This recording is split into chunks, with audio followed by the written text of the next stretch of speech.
Look, I just think of this pyro, I don't write it nor take my time. They spending days trying to think of a lie, yo. The truth before Mark, I sold grams and kept it business with the plug fam. I'm just linking the bio. It's the guy Gioli, repping Gioli.com, and right now we gonna get into these music reviews, man, these album reviews, and it's a little early, and y'all know, man, I take a long time to digest music. I'm a real hip-hop, you know, connoisseur and motherfucking passionate about this shit. I can't just, and people put work into their albums. I can't just come on here and tell you a nigga shit ass or it's great in 5 minutes, you know. So these joints only been out for a week, but you know, we're gonna do what we do. The full reviews will be on Gioli.com at some point, maybe. DRILLMATIC, Heart versus Mind, man. So here's the real on that, right? Some fire tracks, some really fire tracks on there. Really bloated. You know, it's a lot of filler. 30 tracks long with one Drake interlude. The Drake interlude is fire, by the way. Drake interlude is fire. Man, I fuck with the intro. I'm going down the list. Easy. Of course. The shit with Fabio Foreign is a top 5 track on the album. That shit, like, Game feels so comfortable on drill. It's crazy. He sounds better than Fabio on the drill. I mean, you know what? Let me not say it. He sounds way more comfortable than I thought he would. You know what I mean? Yeah, Voodoo, Home Invasion. I'm just going through the track list. Change the Game. I thought he was going to fuck that up. Him and Ty Dolla $ign, they did okay with that. There's a lot of beat flips on here. I liked every beat flip, but sometimes the songwriting just fell a little flat, you know, for how good the beat flip was. The best song on here is probably How Far I Came featuring Roddy Ricch. For sure. You know what? No Man Falls. No Man Falls. This little stretch right here is the best stretch of the album. It's like, I don't even know what to call the middle of a fucking 30-track album. Matter of fact, it's not the middle. It's like towards the end of the first leg. It's How Far I Came with Roddy Ricch, then Heart versus Mind, then No Smoke at the Polo Lounge, and then No Man Falls, and then Chrome Slugs and Harmony. They all fire. It's like 5 fire-ass songs in the middle of this shit. Then after that, you know what? Start from scratch. Nah. This is where all the fire songs at. 9, 10, 11, 12, 13, 14. Yeah, Start from scratch 2 is fire too. After that, we start getting goofy. Start getting real goofy. Yeah, start getting goofy. I totally just 100% don't like the shit with him and Cam.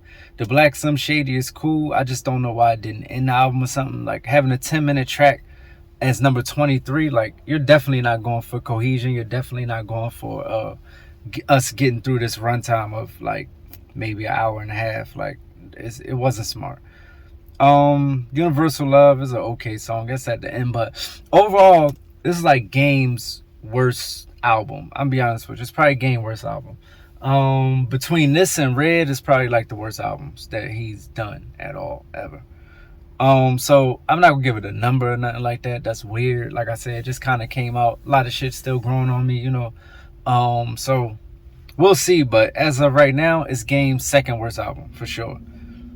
Cheat Codes, Danger Mouse and Black Thought, man. I've been waiting for this for a while. They dropped No Gold Teeth maybe like 2-3 months ago, so I just been waiting. I reviewed that joint too, and maybe 2 months ago, maybe not 3 months, but I can tell you this, it's sounding classical. It's sounding classical, bro, from beginning to end. Now, I'll consider this Black Thought debut album, me personally. Unless, you know what, I won't consider his debut album. I consider his debut project. Not even debut project. What I'm saying is the Streams of Thought, the last one was more albumy, but the first 2 wasn't really like albums, and the last one was in a series of the first 2, so I consider it with the 3. I don't consider Streams of Thought albums, and those are the only shits he did without the Roots. So to me, this is his first project he really dropping, that I should consider as a part of his catalog. That's just me personally. Yeah, and it sounded classical from beginning to end. What I do want to say about this is Black Thought, it's like Nas is somehow getting better. Black Thought is rapping out of his mind. I think Black Thought is a better rapper now than he has ever been. And I'm be honest with you, it might not even be close. Some of his visualizations that he give you via the metaphors, it's just otherworldly. It's just next level. Like he's one of the most dangerous MCs on the planet. He always been. But I think he's even more dangerous right now than he's ever been. You know what I mean? Like, I can't even tell you what's hot on here because it's like nothing that's not hot. I'm not well versed in MF Doom enough to know that was like a new Doom verse, but the Doom verse was fire. Joey Badass didn't even sound that great that bad on here. Russ, I really didn't like his verse that much, which is surprising because I'm a Russ fan. From beginning to end though, man, it's like, yeah, Ray came through on that shit. I'm looking at everything, man. Yeah, Identical Deaths, that was fire. Strangers. Yeah, man, it's nothing on here that's not fire. It's like nothing. Like, and Danger Mouse, for good reasons, reminded me of Madlib a little bit on here. Like, I think Madlib would have kind of played it. If it was a Madlib joint, it'd probably be like a little longer and the beats would have probably been a little more like spacey and dreary and weird. But I'm talking about the way he carried it. The way Madlib carries a full project, with a lot of beat switches and throw you off type shit and drop the drums at, like, you know, just a lot to keep you entertained in between the rapper, which you don't really need because Black Thought is all the fucking entertainment you need. But Black Thought is kind of monotone. He's not the most exciting rapper, shit like that, so he need production that's a little exciting. And for real, when you look at this shit from beginning to end, he bodied the motherfucking production on this shit. From beginning to end, he bodied. I'm talking about beginning to end, all the production is body. So shout out to Danger Mouse more than anything. Not to take away from Black Thought, but if Black Thought was rapping on fucking pots and pans, it wouldn't have been the same album. You know what I mean? And yeah, this shit fire, man. It's fire. Yo, if this ends up being a classic album, I wouldn't be surprised. The same way that Game didn't have motherfucking direction in his album at all. He had no direction. Black Thought got direction. The only thing I don't fuck with about it is he still don't have a character. See, like, an important part of building a motherfucking album is building the character that you're rapping from within. I'm not saying make up a character. I'm saying structure it to where it's a clear vision. Like, it's a bunch of dope rhymes, but I don't know if it gives me a clear picture of who he is. You get what I'm saying? Like, if I had no clue Black Thought is, I'd be like, this is dope. He's probably like some type of revolutionary or something, but I wouldn't get a taste of his personality in a lot of his character. You get what I'm saying? It's a lot of dope rhymes, but, you know, dope rhymes is dope rhymes. So I think he could have showed a little bit more of himself on here, but this not that kind of project. So, you know, I get it. It's just a little collab project, but Cheat Codes is fire. Last but not least, man, DNash the rapper, it was proven. Oh man, DNash is like one of the most hungry. He's one of the most hungry young rappers like I've ever met. You know what I'm saying? Just people, you know what I mean, that I've ever seen. Not that I've met. I haven't met the nigga, but that I've ever seen. And his ambition is gonna get him over the top. And it was proven. What he proved was that he's not going to stop until he reached the level of notoriety that he feel like he should have. And it's a lot of amateurish things about the tape. There's a lot of mistakes that, you know, not even mistakes. It's a lot of lack of songwriting, you know, some amateurish mixing and mastering choices. But towards the end of the album, maybe the second half of the album, maybe like 7 on to 11, it becomes really good. It's not really bad.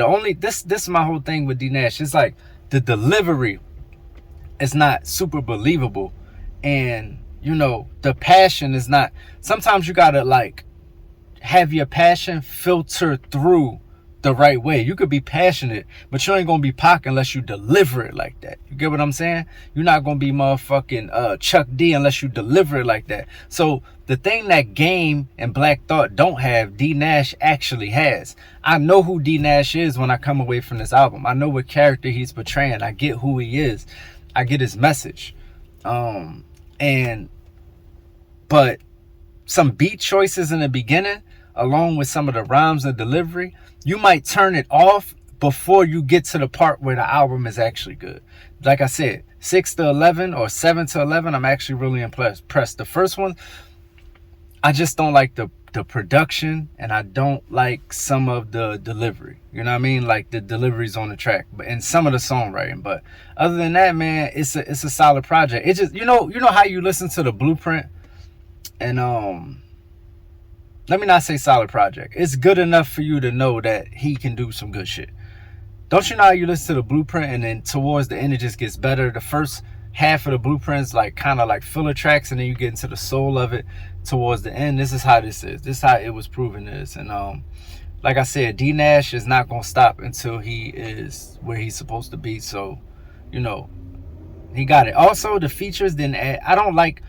Listen, we barely know you. Don't get no features because I don't want to hear your friends rap. I just don't. I don't want to hear your friends rap. These features really added nothing to the project. But like I said, overall, you'll get a glimpse of a good vision of who DNash is as a person, as a rapper, as an individual. And that's something that people need to work on in their projects. What people have all the bells and whistles, but then you don't come off knowing them. So they'll never become superstars. They'll just be rap stars. They'll just be people who can put words together. Till you create the whole visual of who you are while you're rapping throughout the entire album and create like a solid perspective to speak from. That's what makes great everything. That's what makes great music, motherfucking vocal artists. That's what makes great comedians. Anything where you have to stand on stage and entertain like a fucking monkey, you have to have a solid perspective that you're coming from. When comedians fucking do their comedies and they fucking you know, like people are laughing at them, it's not sometimes not even the jokes. So it's just the perspective they telling the jokes from. Because what's funny about milk and cookies? Can I get some milk and cookies? That fucking Bernie Mac shit. Nothing's funny about that, honestly. But it's Bernie Mac's perspective on the milk and cookies that make it, you know what I mean? So like I said, DNash got that. Game shit could have been way better. Black Thought shit is probably couldn't be better. And DNash shit towards the end, fire. At the beginning, not fucking with it. It's the guy G Holy, ReverendGHoly.com. We out here. Let's get it. Sure you see my growth. I used to argue with the trolls, but they broke, or 15 or both. What a joke, watch your step, homie. I'm the new shit in the street. When I step on him, end up a news clip and a tweet. Niggas rich and healthy cause they listen to me. You know the vocals still raw, I ain't missing a beat, for real.